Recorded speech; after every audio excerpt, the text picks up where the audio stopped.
To discuss with you what are the hardware options, and in fact to a formidable one to deal with a wicked problem, which is that of artificial intelligence. I'm a professor in spintronics, and I'm from the Groningen Research Center at the University of Groningen. More importantly, since last November, I've founded a company called Integrated Memory Chip, or IMChip in short, and the Chief Scientific Officer and also the Managing Director. So we have heard since this morning a lot about the issues that led to this the giant revolution of AI, but let me also take some moment to also bring back some history, if I may, as to why this was also needed. So for the past 7 decades, the number of transistors per microprocessor chip, which is power or a matrix as for the processing units, has been doubling in accordance with Moore's law, as is shown there. At the same time, the clock speeds of these chips was also rising, but at some point of time, say around about 2004, the clock speeds were actually capped to reduce heat. So as the computers became faster and also the components shrunk in size, every decade we had a new class of machines. But up until 2004, the automatic benefits of having this very high power computing and the shrinkage of the components did not really matter. It was automatically failing. The reason being that the electrons had to move faster and faster through the processors and through the chips, which were shrinking in size, and they were becoming very hot. This is a fundamental problem and still is a fundamental problem. The reason why this is the case is because of the well-known memory bottleneck. And what we have in our processors, of all the current processors that was discussed this morning, we have of the chips has a clear separation between the processor and the memory units. So much so that the processors are now held up for memory. So there's a huge bottleneck, which is known as the von Neumann bottleneck, as most of you know. Now, the past decade has also witnessed an enormous surge in artificial intelligence-related applications. Now, artificial intelligence algorithms are used in our daily lives, for example, in trading, in banking, of course, in physics and technology, and oceanography, and in many other societal adaptations. But what matters in AI is, in fact, what is being shown here, is that a simple training, that of a large language model, such as in ChatGPT, and ChatGPT is the 4th largest website that is being used by users today, is what is shown here, that if we have a ChatGPT queries for all users per year, this is what the electricity is being required. Now, if we take into account not only the ChatGPT, but all generative AI queries for all users per year, this is the energy requirement. And the prediction for 2030 for all of this runs to about 347 terawatt hours. So this is a humongous problem. And it is for this reason artificial intelligence is relegated to be a wicked problem. The term wicked problem, or the term wicked in this case, does not have a negative connotation. It just means that there is no singular solution, because the problem is not only huge, but it is multidisciplinary and needs different stakeholders of the society to actually deal with it. And in fact, this was coined by Professor Hospital and Melvin Weber. They were design theorists. And what they had said that they have so many multiple interdependencies, and in fact, they're so multi-causal that you cannot think of a clear solution. Neither is there one, such as climate change, which is also a wicked problem. So, in fact, the solution also rapidly changes, as we have been also hearing. If you have gone through all the talks this morning, we did see how fast things have been moving. It's also the users, the ones who make this technology, for example, or the proponents of it, all of them need to work together. And this also involves, operationally it's very complex, but more complex is the behavioral change amongst us to also bring this all together and to see that for artificial intelligence to be happening in a sustainable way, we do need to think of it now. Now, what we have also seen that the past decade has seen this very huge rise in the artificial intelligence. And Europe, which hosts about 15% of the data centers, will see a very huge surge of the electricity consumption, which goes up to 150%, and that in the US almost double of it. As is shown in this graph, and it's taken from McKinsey's reports. So what we need to think about is a formidable approach in how to work with this. So it's for certain that AI is here to stay, but we also like to have it in a very sustainable way. And in that, we take an inspiration from the human brain, which works with 20 watts of power in a massively parallel computational way, but it has also a very, very important thing of co-location of the memory and the processing in the same die or the same component. It's also fault tolerant, and it has principally several attributes that would help us to in fact think of semiconductors, developing the semiconductor industry also in a different way. And our startup, IMChip, actually wants to be at this inflection point where we would be thinking of, or where we are developing technology and hardware technology which can lead to this. So why is it such a difference when it comes to from academics to also implementing this into a technological line? Because of the fact that the components that are used for neuromorphic computing or brain-inspired computing are very different from that is used in semiconductors. In semiconductors, we're used to binary definition of the states as 1 and 0. But in the case of the human brain, or the components that would define that of the neuromorphic computing, is not a binary state. So it is in a continuum of states from 1 and 0. So thus this means that the devices that we would be looking for is radically different. And that is what the memristors is. It's a resistor with a memory. And these can be either synapses or it could be neurons. So those can be either the storage components or the processing components that are the parlance of them being in the semiconductor technology. So a typical response of a memristor is also very different from that of a semiconductor or for a resistor. For example, the conductance states of a memristor depends on the programming history, and it also follows a nonlinear part as well as it's also hysteretic. The combination of all of this does not make it a very easy way to integrate them into current state of CMOS technologies. But the other very interesting avenue is to also understand that memristors that... Did I switch it off? So memristors which we're speaking of, resistors with memory, they also operate over different time scales. This is also a kind of a paradigm shift in many ways if we compare that with the conventional semiconductor technology. Because these devices could actually operate over different time scales. So this is very similar to the physiological processes that are active in the human brain. For example, you could have an iconic memory to a long-lasting memory, which goes from milliseconds to years, to hours, and to years even.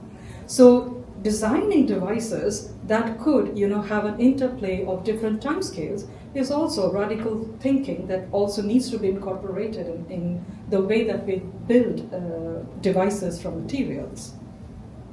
And of course, Here, for brain-inspired computing, we have a very big advantage, that is we move away from the industrial mindset of CMOS, where we need to deal with just a couple of materials and the others are very uninvited kits. But here, there is no one-size-fits-all. So there are different materials that are being probed also by many partners here, and all of them have relative advantages over the other. So as this radar plot shows, so you could have switching energy differences, retention time differences, stochasticity, dimensions, endurance. There's a huge playing field here. And this makes the field actually very, very versatile and the one that is needed to, in fact, push AI in a much more sustainable way. So with this in background, let me come to the journey that I want to discuss is how did we, think of going to the startup. Well, it was not something that I dared to dream, but in fact I was slightly nudged to maybe a bit more of the nudging from our university's, the business development office, who asked us, in fact, to think about it. So because the reasons that I'm going to show you now. So this is, of course, a very deep tech venture, and so it's not an easy road. So the path is certainly not linear. It's very serpentine. And let me also share with you that.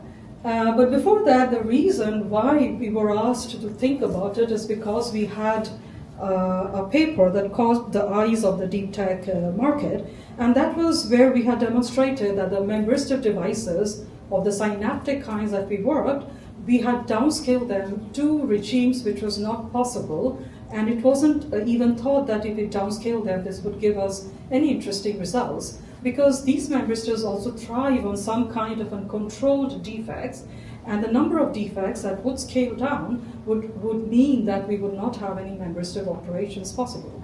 But this was quite contrary to what my student Anu Cousins actually showed. And thereafter, we had several of these application perspectives which we were working on. But of course, a startup would not work with what has also just been demonstrated. So I had to think of an idea as to what we could do. And so there was a lot of pressure cooker days, in all honesty there were. And there were discussions for the invention disclosure form, that's a prelude to how we built up a patent. And we were brainstorming for the business idea, the network. We were also asked, so I was being really tormented by the entire network, asking whether this idea is good enough, and etc.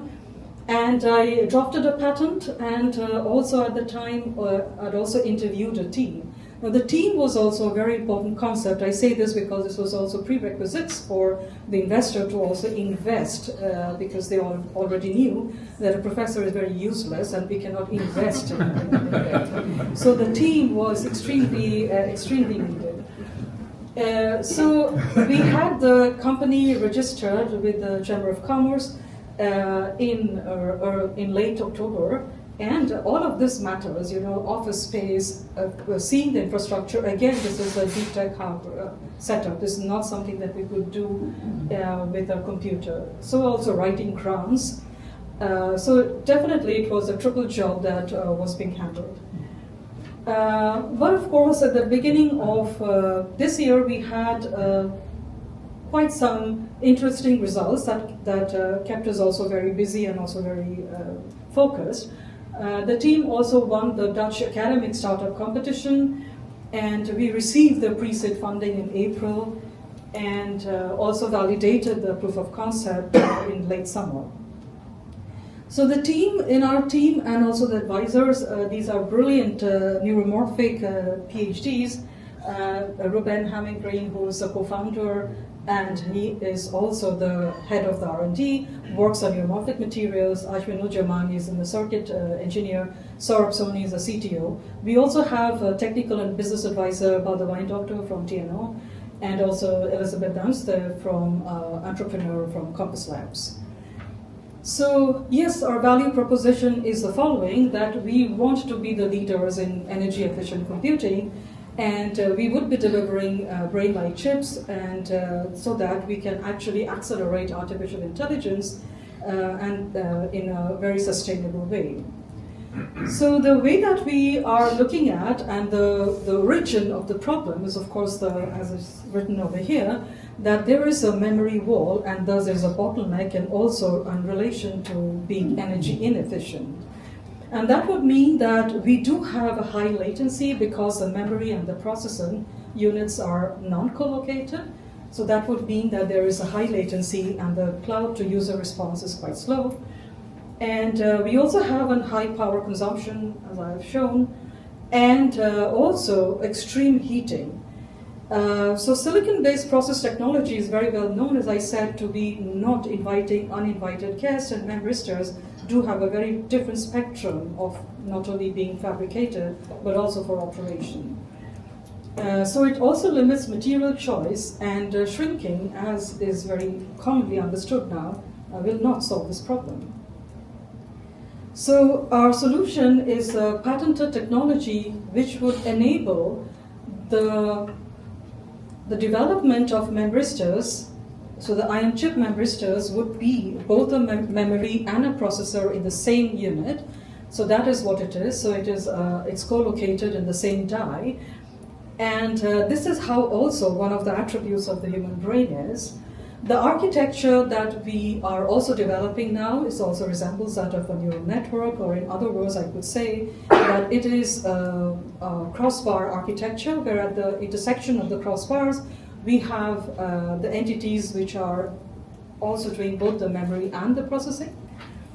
And of course, we also are quite aware of the fact that just doing it on our own homegrown things will not be it, but that we are also going to be industrial compliant, and for that reason, we have also been doing it on the commercially available chips. So from the perspectives of where we could use this memristors is pretty much in a versatile space in the way that we would like it to be. These are all going to be used for edge AI applications. And the reason why it's also very different is because they have multiple states. So these are analog states, as I said, over a continuum of 1 and 0. And and from the perspectives of applications that are very much needed, is also for data encryption. So we have actually demonstrated an 8-bit physically unclonable function, the PUF, with using our analog states, analog memristors. And currently, we are also drafting up a patent on the upscaling of the memristor in another technology that we have also developed by this time. Our traction and validation is also what I'm happy to also show, and I'm also proud about that we have been selected for the accelerator program from IMChip Start. And as I said, we are the top 10 winners of this Dutch Academy competitions, and we have not only had conversations now, but we are also linked up with some of these partners, as mentioned here, and also secured non-dilutive fundings, which investors would like to see very much. And that's also where we have also spent some time. The market that we would be, so as we know, the total addressable market for the data centers, for the cloud, for the accelerator currently stands at $830 billion. And what we want to do is we want to kind of leverage that, and we want to see that we take the edge for the edge AI applications as of now. And our serviceable markets, the target ones are for edge computing, automotive, healthcare, and for the defense and security. So the short-term roadmap is principally what I have been discussing this, and this is now in a scale that is more possible to see it, in fact, with clarity. And we have done the POC, and we are now talking about the upscaling, and also very important, advanced packaging, because these are co-integrated with CMOS, so these definitely needs an advanced packaging or a heterogeneous packaging solutions, which I must say is far from being trivial, and possibly with the communications that we had, even non-existing. So what really matters in AI? So this I define by this just a very simple diagram. It is a collaborative mindset and a collective mindset that is very essential. as I mentioned, that this is a solution, a formidable solution that is needed to tackle AI. So we do have an AI factory, as you've heard that we have an AI factory in Groningen, and that is a very, very nice thing. We also have a tool manufacturer, ASML. This is my last slide. So a tool manufacturer, ASML, which is in fact the biggest supplier of tools to all the chip makers. So why not we think of also closing this triangle by having a semiconductor chip and in this country itself. That closes this triangle in such a way that the proximity for all of this would in fact be very essential to build it up. And what we would like to do is not just benchmark it with performance, but I would say that let us benchmark it with intelligence per joule or intelligence per watt, because that is what is needed today in this AI training. So IMChip and such other startups would be in fact very much benefited by this very close connection, and this would mean that we are able to take AI to the next frontier with some disruptive hardware. Thank you for your attention.